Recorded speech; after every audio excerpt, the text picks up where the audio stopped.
very much for joining us today at this media launch of the regional overview and plan response for the impacts of Hurricane Beryl in both Grenada and in Saint Vincent and the Grenadines. I'm also very honored to have with us today the Honorable Dickon Mitchell, the Prime Minister of Grenada, as well as the Honorable Ralph Gonsalves, the Prime Minister of Saint Vincent and the Grenadines. Before I give us the opportunity to hear directly from the distinguished prime ministers, please allow me to say a few words, and then we'll also play a very short video. And then I'll first pass the floor to Prime Minister Mitchell, followed by Prime Minister Gonsalves. On July 2nd, Hurricane Beryl pummeled across Grenada and Saint Vincent and the Grenadines, causing widespread devastation, destroying infrastructure, erasing livelihoods, and disrupting lives at a scale and ferocity that is becoming all too common. From July 3rd, I had the opportunity, which I must say was a very sobering opportunity, to see firsthand the scale of the destruction and the immediate impacts on families and communities across the island. I visited Union Island, Meru, Canwan, as well as the three northern parishes of Grenada. The United Nations, in full consultation with the affected governments, supported with our technical staff, the Caribbean Disaster Management Agency Rapid Needs Assessment Teams, and concurrently also with the Caribbean Disaster Emergency Management Agency, we have been collectively supporting the country's national disaster management agencies. I would like to just say I deeply value the partnerships that have been coming together in support of national governments, and even more so value the leadership of those governments in managing both the coordination and the assistance that's coming in.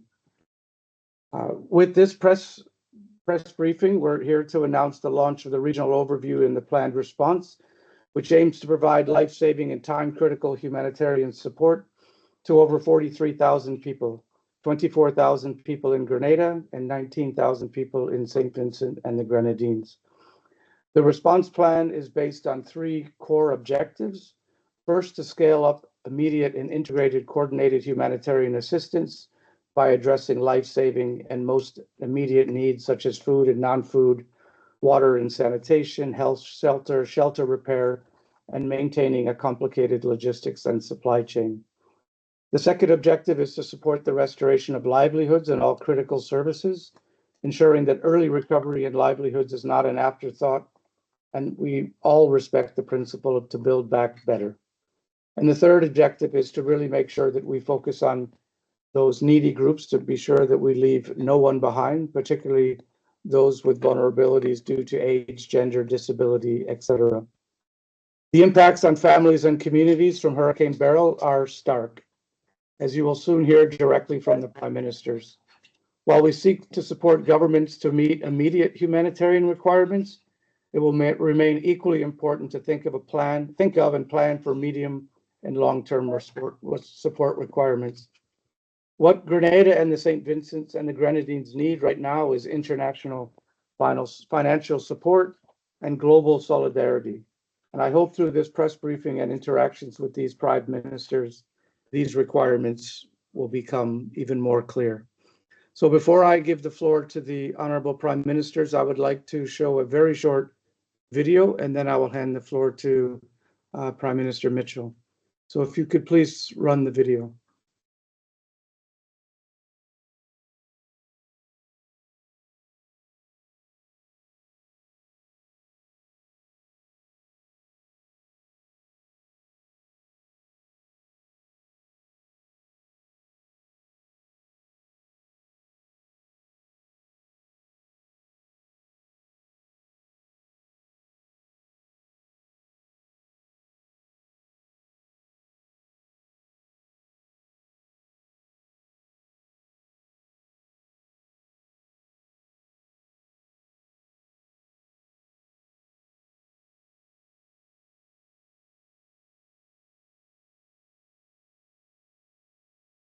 Okay, well, maybe we'll run the video at the end of the segment. I don't want to keep the Honorable Prime Ministers waiting too long. Prime Minister Mitchell, I'd like to now hand the floor to you to share your thoughts and impressions.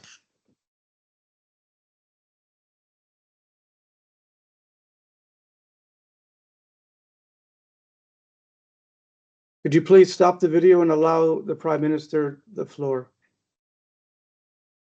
Thank you. Honourable Prime Minister. Thank you very much, Simon, and pleasant afternoon to you, to the Honourable Prime Minister of Saint Vincent and the Grenadines, Dr. Ralph Gonsalves, members of the international media who are with us this afternoon, viewers, all. A pleasant afternoon to you, and thank you for joining us at this international media briefing and for your partnership to share our challenges and our needs with the global family. I will say a short statement on the impact of Hurricane Beryl on the state of Grenada. I hope that by doing so, we can send a short but succinct picture of the challenges we face and the assistance and help that we need. On Monday, 1st July 2024, Hurricane Beryl made landfall on the shores of Grenada as a Category 4 hurricane. The before and after pictures indicates that the northern part of Grenada, which includes the parish of St. Patrick, some parts of St. Andrew, some parts of St. Mark, were heavily impacted. But moreover, the sister isles of Carriacou and Petit Martinique, which are our small islands, were completely devastated. What do I mean by that? 90% of all buildings in these islands were destroyed. Homes, schools, commercial buildings, shops, the airport, port facilities, marinas, gas station, the hospital, health centers, community centers, the road infrastructure, the shoreline, the coastline. The economic sectors have ground to zero. Carriacou and Petit Martinique are fishing and agricultural communities. The boats, the engines, fishing equipment were all destroyed. Livestock affected badly, and many animals have died. In summary, the agricultural sector, the fishing sector, the marine industry, businesses, tourism were all badly devastated by Hurricane Beryl. The damage is significant. The forests and foliage is gone. Our mangrove ecosystems were not spared at all. We will need a complete assessment of our biodiversity, cleanup of our beaches, and assessment of our coral reef to assess the level of damage and to ultimately clean them up and to encourage regrowth and to encourage our fish to come back to our waters. Relief actions are currently ongoing. We have several hundred persons who are in shelters, mostly in schools that are functioning as shelters. The clearing of roads to allow relief to get to our citizens who are in shelters and who are battering down on the remnants of their homes is ongoing. Attempts to restore public utilities have commenced, and our priority over the last week has been mostly in ensuring that we get relief to our citizens who badly need them in Carriacou and in Petit Martinique. The hurricane season in the Caribbean is from the 1st of June to the 30th of November. Hurricane Beryl is the first major hurricane of the season. Its build-up to a Category 4 was quick, and it affected many nations. Even as it tapered off as a Category 1, the devastation has been significant. We have 4 months left to go in this season. The prediction is not encouraging. Grenada, Carriacou and Petit Martinique, Saint Vincent and the Grenadines simply cannot afford another hurricane. Our islands are simply too vulnerable at this point. Even mere heavy rainfall will cause major disruptions in terms of flooding, landslides, and significant inconvenience to many of our citizens who are now homeless. We need significant capital investment for the cleanup and rebuilding of our communities. This is where the development conversation needs the input of our global family. Our ask in Grenada, Carriacou, and Petit Martinique, and the ask of Saint Vincent and the Grenadines is that we need grant resources as our economies, our societies simply cannot afford more debt. The reality is that we need funds with a quick disbursement period post-hurricane. In the ideal situation, and we make this call now, we should in fact have funding in place even before the event so that we can respond immediately. The conversation on sustainable development calls for the creation of new facilities that will give us, as small island developing states, on the forefront of the climate crisis, the flexibility to have fast access to grant funds. In the normal scheme of things, disbursement periods are best case scenario 4 to 8 weeks. This is simply too long. In Grenada's case, in Carrick and Petit Martinique's case, in Saint Vincent and the Grenadines' case, we need the funds now. It is only 10 days since the passage of Hurricane Beryl, and our needs and the needs of our citizens are immediate. We must secure our nations. We have to do so. In Grenada's case, we've demonstrated fiscal resilience in our legislation and enormous responsibility by ensuring that we set aside funds for rainy days and disastrous days such as the 1st of July by the use of our National Transformation Fund by setting aside 10% of our CBI revenues to help with recovery and relief efforts. We have purchased insurance for our water and electric companies who oftentimes are unable to find insurance from private insurance companies to ensure the external distribution and transmission systems. We have maintained and paid for, at sometimes significant costs, for parametric insurance policies for natural hazards through the Caribbean Catastrophic Risk Insurance Facility. But the payout from all these funds is a drop in the bucket of the amount of financial resources we need to rebuild Carrick and Petit Martinique and our northern parishes. The cost for living on the front lines of the climate crisis is too high for us alone to pay or to bear the brunt of. Our people, our societies, our islands want to stay alive. We deserve to stay alive. And so we need your help and your assistance in making this happen. And so I'm happy to join you today to make this appeal for the funding that we so desperately need to ensure that we can respond and respond adequately in the first instance to the relief efforts to simply save the lives of our citizens and to give them basic dignity. I take the opportunity to thank you for giving me this chance to be with you this afternoon, and I look forward to answering any questions that members of the media may have. Thank you. Thank you, Mr. Prime Minister, for your very clear message. I think anyone who heard the beginning of your description of the impact on those islands can't fail to clearly understand the remainder of your message around longer-term financing, living on the front lines of climate change and the impacts of climate change. I now would like to take the opportunity to introduce the Honorable Ralph Gonsalves, the Prime Minister of Saint Vincent and the Grenadines. Prime Minister, thank you so much for joining you, and you have the floor. Thank you very much. Good day, my brothers and sisters. I want to begin by thanking you for having Prime Minister Mitchell and me on this particular appeal. I want also to indicate that I adopt all that Prime Minister Mitchell has said and call what he has said my own. I shall, however, say further. In the archipelago of 32 islands of Saint Vincent and the Grenadines, 9 of which are inhabited, 5 of the southernmost islands are devastated. That is to say, Canawan, Mairo, Union Island, and the resort islands of Petit Saint Vincent and Palm Island. And further to the north,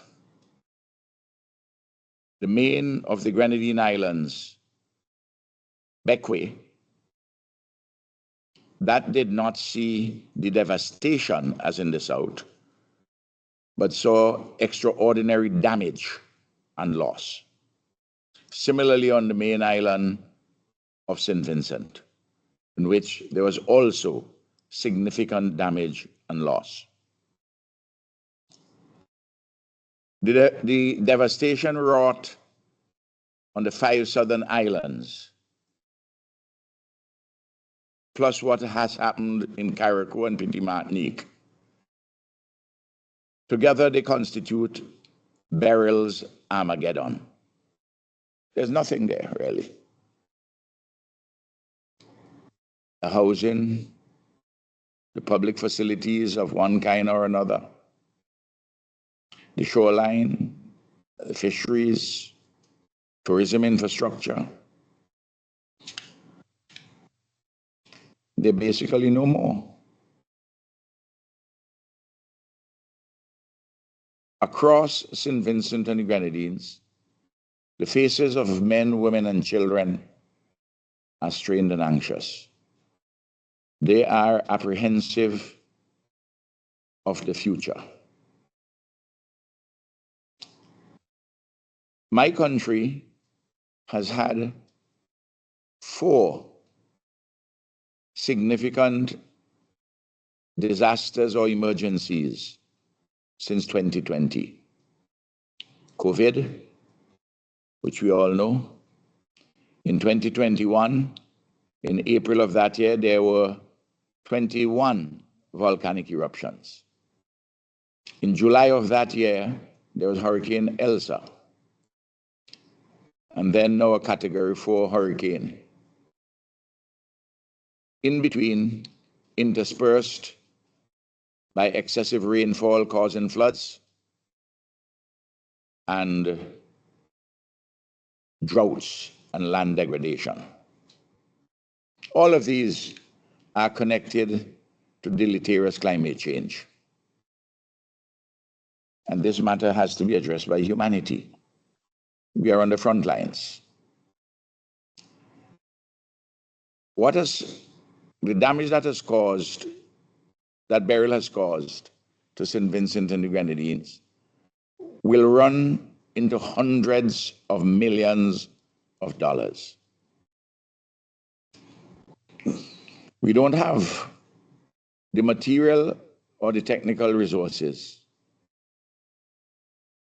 To be sure, we are a resilient people. We have done a lot relying on our own efforts. And we have faith. And we have fresh hope. And we are possessed of love. But we require the solidarity of our regional and international families. In the region, CARICOM has been organizing and advocating, and we're working together in the Caribbean community. And our friends and allies globally have come to our aid. But the truth is this, that the resources required are beyond what has been proffered thus far. We are grateful for whatever assistance we have received thus far, but this relief effort would require substantial resources because people are going to have to be kept with income support and production support for a significant period of time while we clean up and while we seek to rebuild. How is a country with very little fiscal space going to rebuild 2,500 houses as in the case of Saint Vincent and the Grenadines. Even a larger country, the larger economy will find that very problematic, much less to a country as small and fragile as ours. I think that in the current conversation taking place globally about climate change, I think that we are seeing what can happen in just a few hours. Entire islands, small islands, decimated. We have been talking about this. We had this in Dominica. We had this in Barbuda, part of Antigua and Barbuda. We have seen it in other parts of the world. But the major emitters are not listening as carefully as they should. And if they have been listening, they have not been summoning the requisite will, political will, to address the existential question of climate change. It's Grenada, Carriacou, Petit Martinique, and Saint Vincent and Grenadines today. It was Dominica yesterday. It was Barbuda the day before. We are going up a dung escalator where the pace of the dung escalator is faster and more dangerous than the escalator which is going up. We really need your help. It's as simple as that. If you have a sense of responsibility and humanity, and I believe you do have, I think you will assist.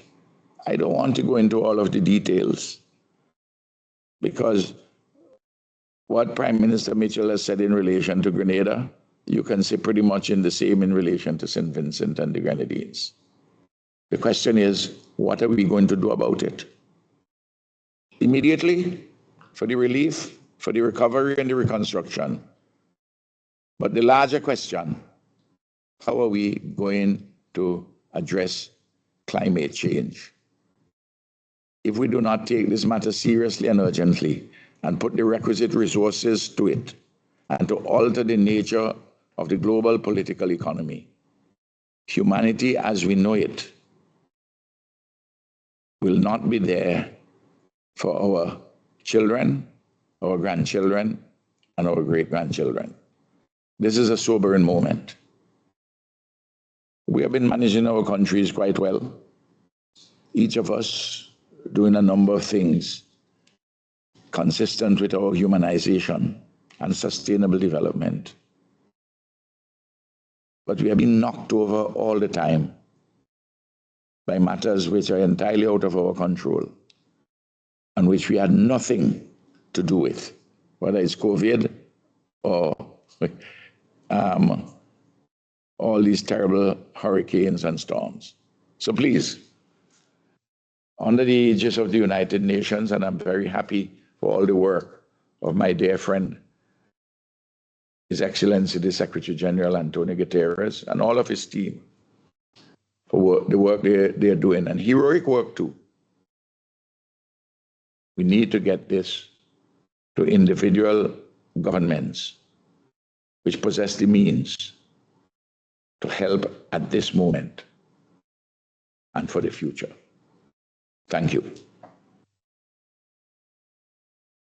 Thank you very much, Prime Minister, and thank you both for the descriptions to help everyone what has happened. I think for many it's probably hard to hear, and for many it's also equally as hard to really truly comprehend what has happened, not only on the immediate impact on peoples and families, but really what is required immediately to aid and support, as well as the long term.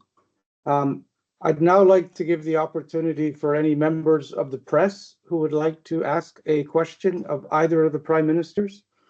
Before you ask, could I please invite you to introduce yourself, which press you're calling in from, and which or both prime ministers you would wish to address. So I see Peter Richards. Thank you very much, Peter Richards, Caribbean Media Corporation, Barbados. Good afternoon, Prime Ministers. The United Nations Prime Ministers last night adopted the Multidimensional Vulnerability Index, the MVI, as against what was being used before, the Gross National Income, the GNI. Prime Minister Mitchell, you spoke about you needing funds now and you need it faster than what is being given before. The IMF and the World Bank used the GNI before. How do you put into context what has just transpired at the United Nations, given what we are now suffering from the passage of Hurricane Beryl? Well, I think both Prime Minister Gonsalves and I think almost all of CARICOM certainly welcome the adoption by the UN of the Multi-Vulnerability Index. And I think as painful as it is, we've just had on the 1st of July, demonstrable evidence of why we've advocated for a more diverse metrics for determining how financing should flow and the countries it should flow to, particularly on a concessional basis. Because if you simply use GNI, in many instances, you are punishing small island developing states for having eked out over many decades post-independence investments in education and infrastructure that has allowed some of their citizens to earn a higher income. But the reality is, in many instances, higher income doesn't necessarily translate to higher standards of living because we have to factor the cost of living. And the GNI doesn't actually factor the cost of living. So the reality is, for many of the small island developing states in the Caribbean, in the Pacific, the vulnerabilities that we face, I think, have been, in the last, Prime Minister Gonsalves gave you examples of them. Volcanoes, dreadful hurricanes. He didn't talk about the impacts of geopolitical wars and so on food pricing, on fuel pricing, and how that impacts our economy. So we are in a situation where, without fail, every couple of months, you are facing significant vulnerabilities. In Grenada's case, for example, we had a significant drought for the first 6 months of the year. And as soon as the rains have started to fall, we get hit with this dreadful hurricane. So it is something we've advocated for. We've championed within the small island developing states space. We've championed for within CARICOM, but it is just one of the things that needs to be addressed. And we also have to be careful that it is not used to disadvantage anyone. But I certainly, at this stage, would say we certainly welcome. But it is not just the UN. There are multilateral financial institutions, the World Bank, IMF, etc. We are not there yet. This is just really the start. So it's a long road to go. And we have to be persistent and consistent advocating for things like that. But there are many other instruments and tools that needs to be addressed as well. Debt suspension clauses, whenever you have these disasters, is something that we need to look at.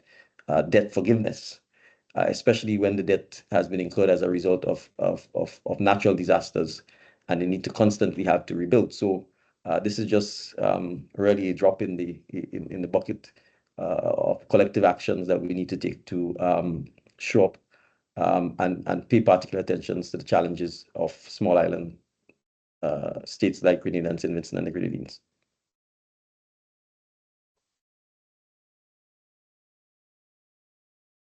Thank you, Prime Minister. Danica? Yes, good day. This is Danica Cotto, Caribbean correspondent for the Associated Press, and thank you for having this press conference. I have a question for both ministers. Are you able to provide an estimate of roughly how many people have been left homeless overall? And could you also describe the immediate needs on the ground? Do these needs still include food and water? Thank you. And the first part of the question, my dear sister, you ask about the debt toll? I'm asking about the number of people left homeless. Oh, homeless. Correct. Or I would in Saint Vincent and the Grenadines, the persons who would be homeless would be in excess of, well, in households, in about 3,500 households, and you're going to have, you multiply that by 3, you begin to get the numbers, which would be homeless. They're in shelters or in other people's homes, or in some cases under the stars, as in Union Island, and I suspect in Carriacou also, Dickon. And then you have persons who are in need, which is a larger number than those who are homeless. And then, of course, those who are affected, which is yet a larger number. Now, in the southern Grenadines alone, you have 2,500 houses as outside of the resort areas. And they're all gone, except for 1 or 2 in between.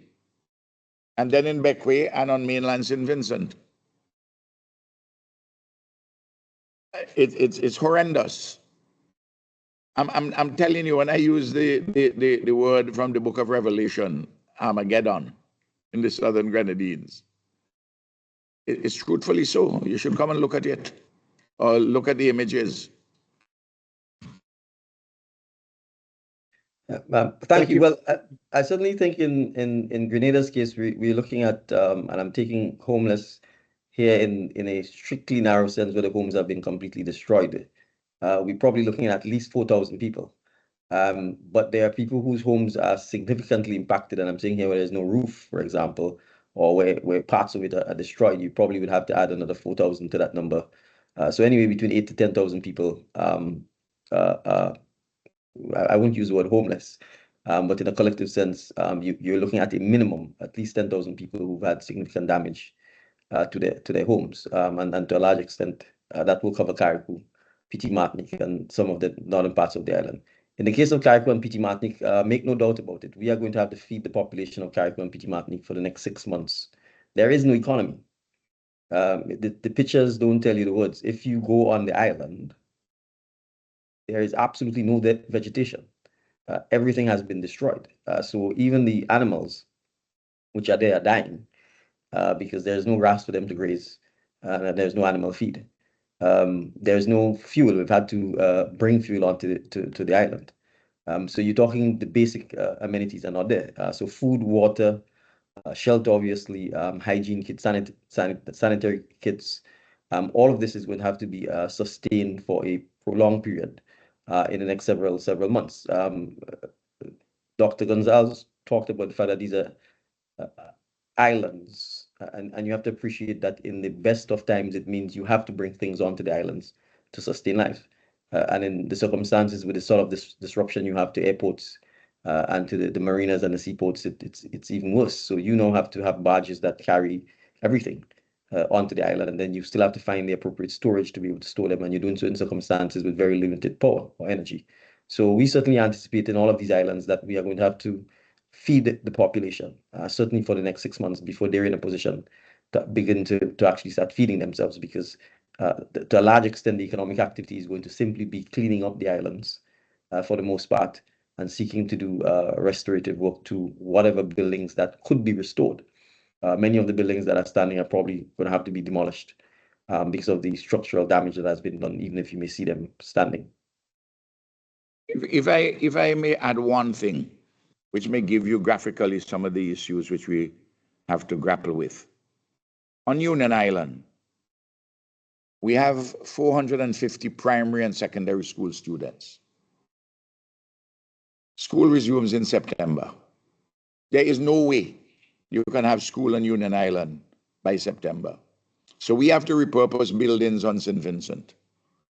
We have to bring the children here. We have to bring their teachers here. We have to bring their families here. We have to, and a school year is 10 months. We have to keep them here on St. Vincent for a period of 10 months. We have to house them. We have to put them in guest houses. We have to feed them. We have to provide transportation. We have to provide income support.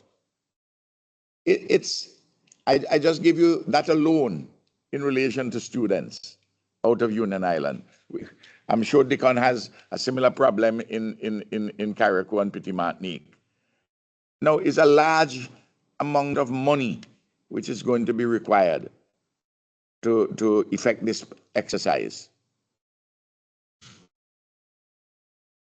Thank you very much, and thanks for highlighting those longer term impacts. And this also extends to the entirety of the water systems being broken and need to be put up, the entirety of the electricity systems that need to be put up, as well as the cost and the difficulty of doing everything transport by sea and others. Is there any other questions that any members of the media may wish to ask?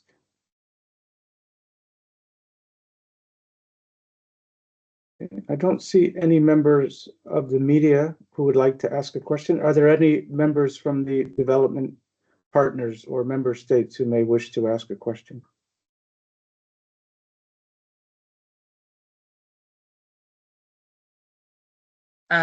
Sorry, can you hear me? Yes. I'm a journalist. My name is Matteo. I'm a journalist from Climate Home in London, in the UK.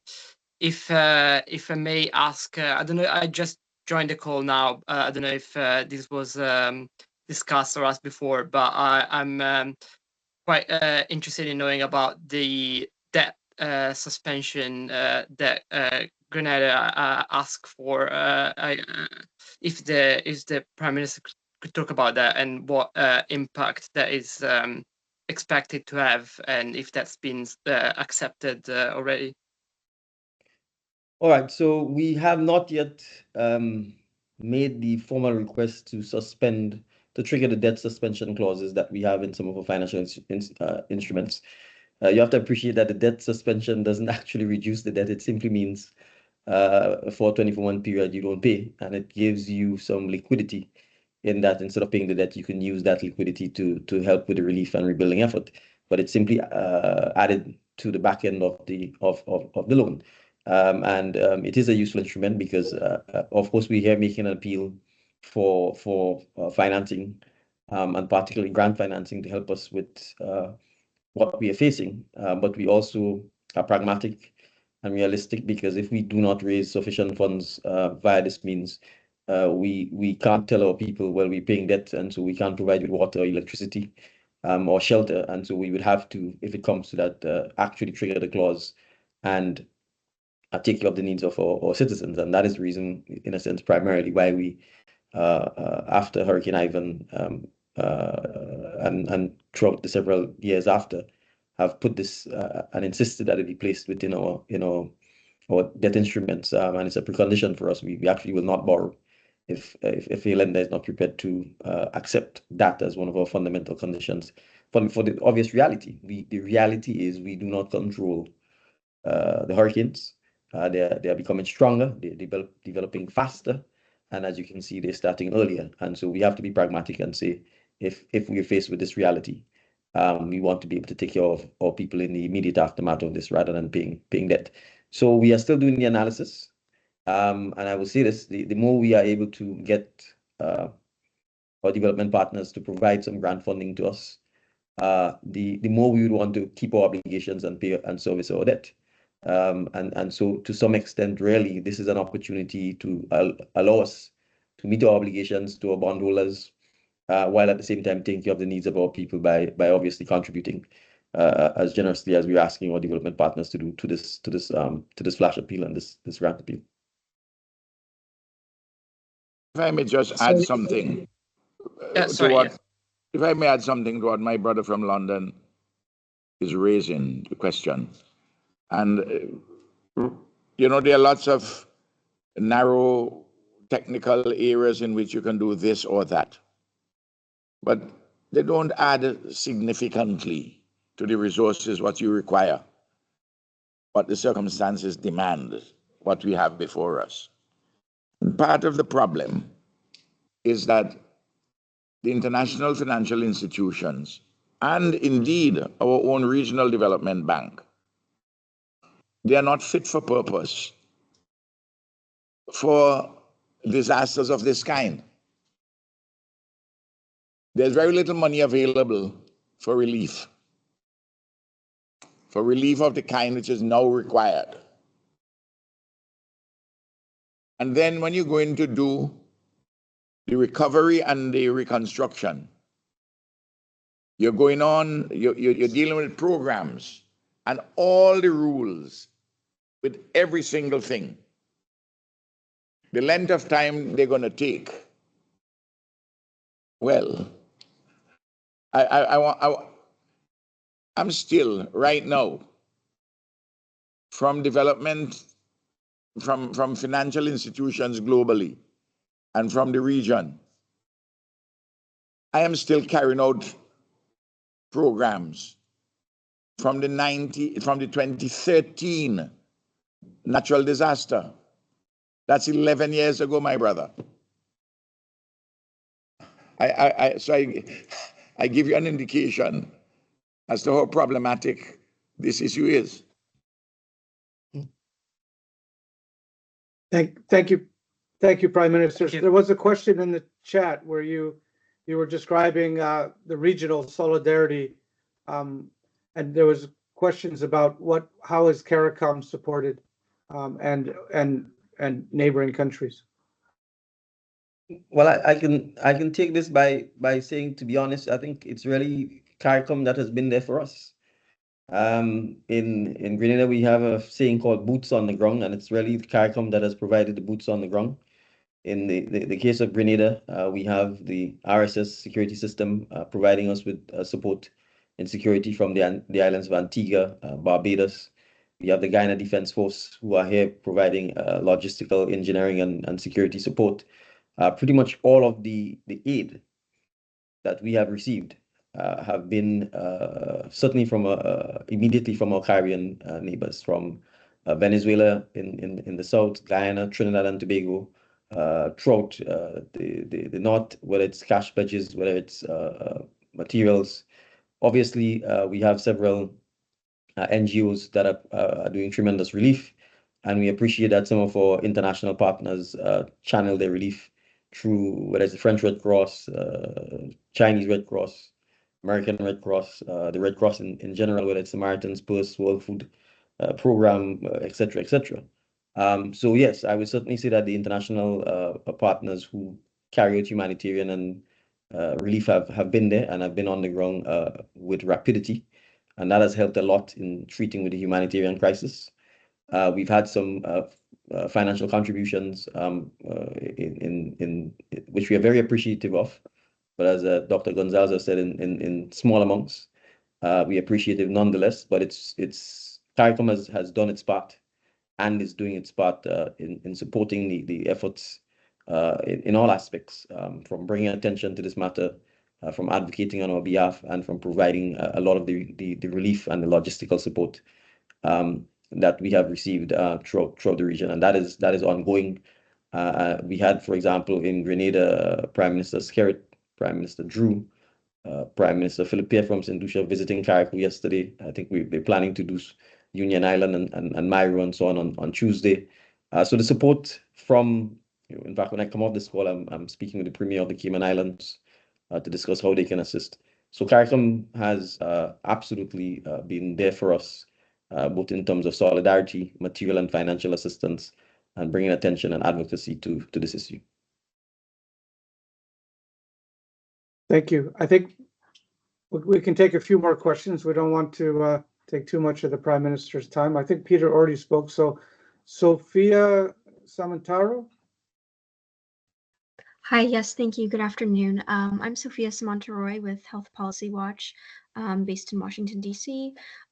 We just had a question about the state of healthcare centers in your respective nations. What kind of need is there within the health sector? Thank you. Well, we are working, there's a significant need. Just like in Carriacou and Petit Martinique, we have our hospital in Union Island is inoperable. Our health clinic in Mairo similarly, and in Canawan. And we have had to deploy other personnel and resources to try and hold things together. We are getting some support through the Pan American Health Organization, and I know that the WHO is working with our people. I'll have to take down by the weekend in Union Island a field hospital to see what we can set up there. You know, and you have to do these makeshift things until you really restore fully your facilities. But of great immediacy are public health challenges. I mean, people without houses and without the water supply, you have water and sanitation and public health issues. You don't require any imagination to countenance that. So that's something which is very immediate. UN agencies are trying to help us too with that. But basically we are on our own. And we have to be very careful that we don't have outbreaks of diseases arising from these public health considerations. It's a fact of life. When an island is blown away, when everything on it is blown away. Yeah. There's just one aspect of that I would also like to add, which is many of our populations regrettably suffer from high rates of diabetes, hypertension, and so on. And so in a sense, even in terms of relief supplies, assistance in, I would use the word diabetic food, and so on would also help us, because part of the challenge is that given the stresses that people are under, given the challenges with the elements, and given the extremely hot climate that we're facing as well, there is the risk that you will have some of those challenges being exacerbated during that time.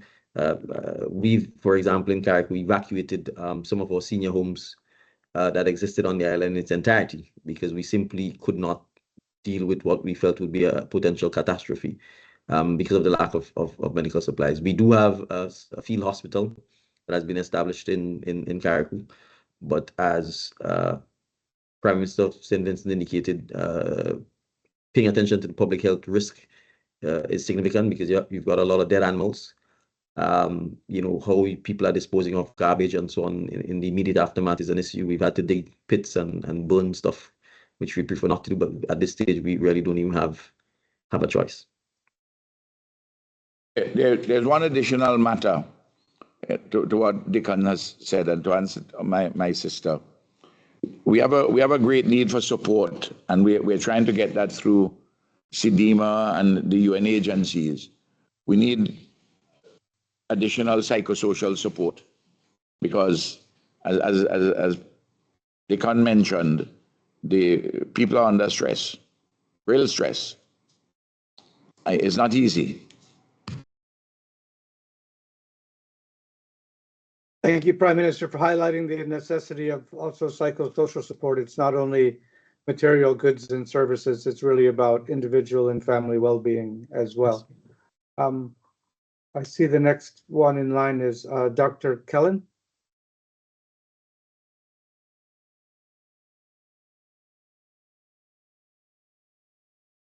Okay, I don't know if he's there. Yes, I'm here. Are you able to hear me? Yes, please. Thank you. Yes, so I have two questions for the leaders. The first Sorry, question could you please has, identify where you're calling from? yes, I'm Dr. Bub with the Bub Report. That is Grenada's The Bub Report. Yes, so the two questions, one has to do with the current methodology for loss and damage, and how sustainable is the current methodology with respect to how loss and damage is calculated, given the frequency and ferocity of the storms that the Caribbean continues to confront. And the second question has to do with our positioning as small island developing states.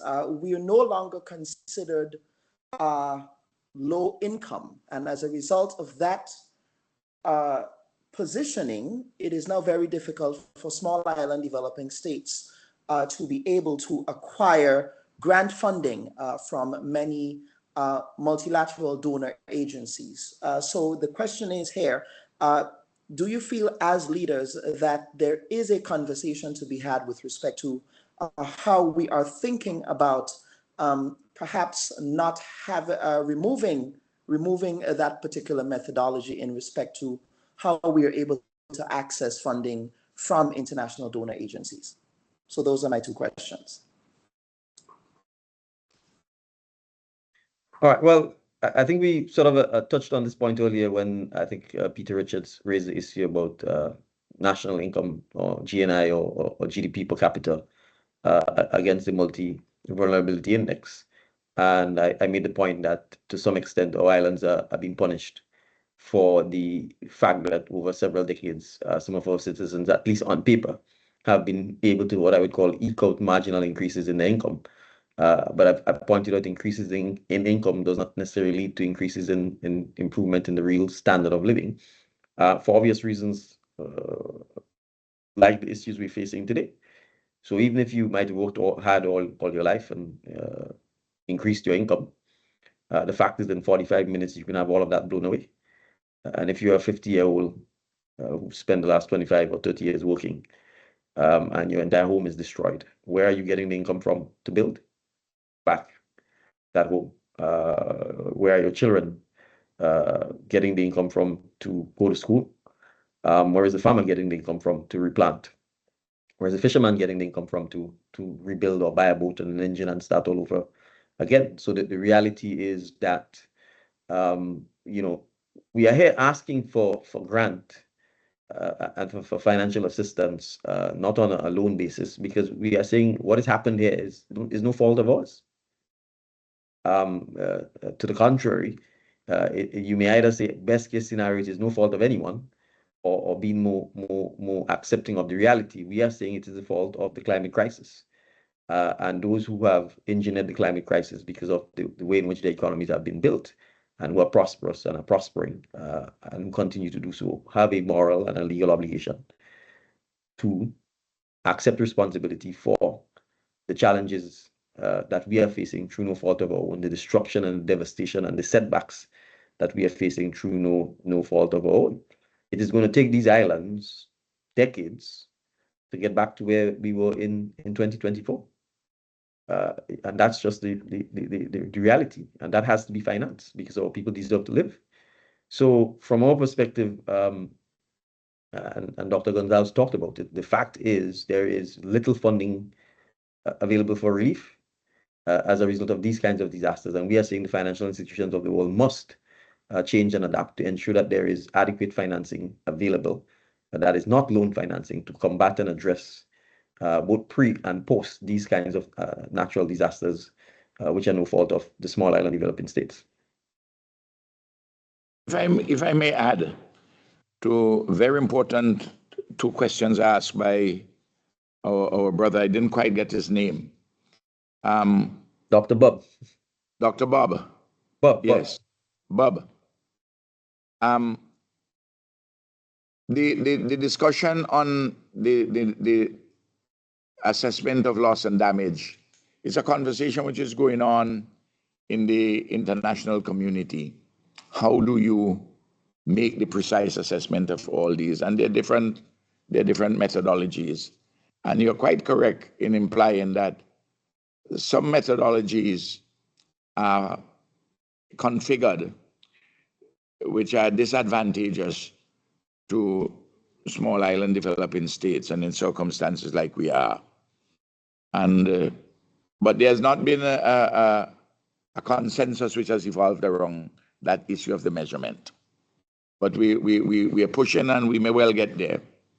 The second, so that we have to use even with the existing measurements, you have different countries, different institutions would put a number of different things in the mix, so to speak. Now, in relation to the question of the graduation, this is a matter which we have been fighting. I for instance, and Dickon can tell you this, you would have received 3 letters from me in the last few months. And because he has received 3, and I sent to 200 leaders globally, it means that I've sent 600 letters. Because there were some persons in the World Bank at particular levels, I don't know under whose direction they were proceeding, but for the IDA wing, the IDA component of the World Bank, International Development Association, where you get very low interest rates and long periods of amortization of the debt, they began to say that they put forward the proposition that the amount of money available for IDA, that they must begin to focus more on what they consider to be the very poor in other parts of the world, and to increase the interest payments required on loans for countries. There are 4 countries in the Windward Islands, and we are all IDA countries. There are 75 IDA countries in the world. There's Grenada and Dominica, Saint Vincent and Grenadines, and St. Lucia. To increase the extent of the interest payments and to shorten the period for the amortization of the loan.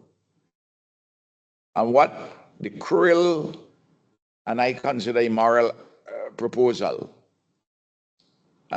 is that you're pitting the most vulnerable, which includes countries like Grenada and Saint Vincent and Grenadines, and we now see it, against the poorest.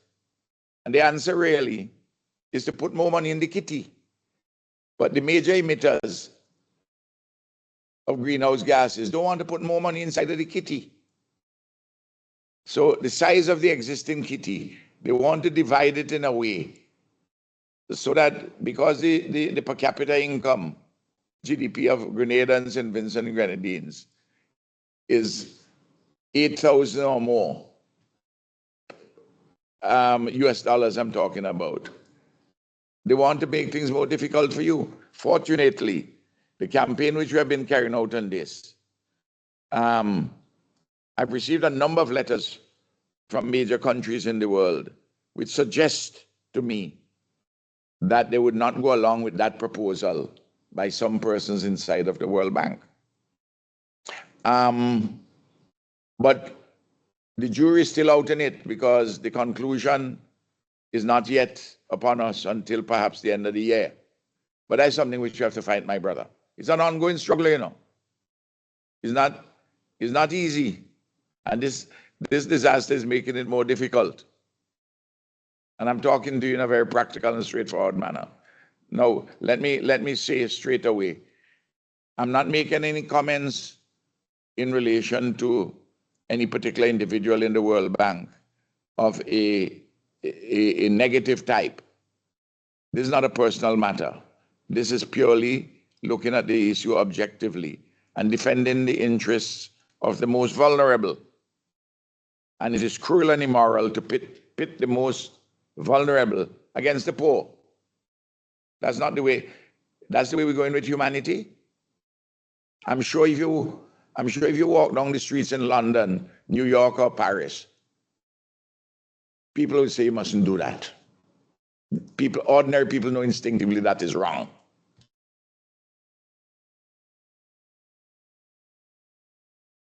Thank you very much, Prime Minister Gonsalves. Thank you very much, Prime Minister Mitchell. I think just you both joining together really shows and highlights the answer to the question about regional solidarity, which was raised. And I do appreciate you both coming together on this. This press conference really is going to highlight the continued support for immediate needs.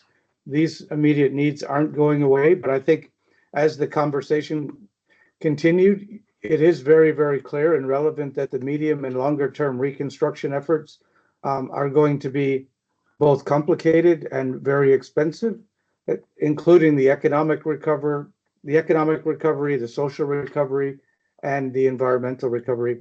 I hope that I can convey on behalf of everyone attending this call, we stand in solidarity with the citizens and the people of your country.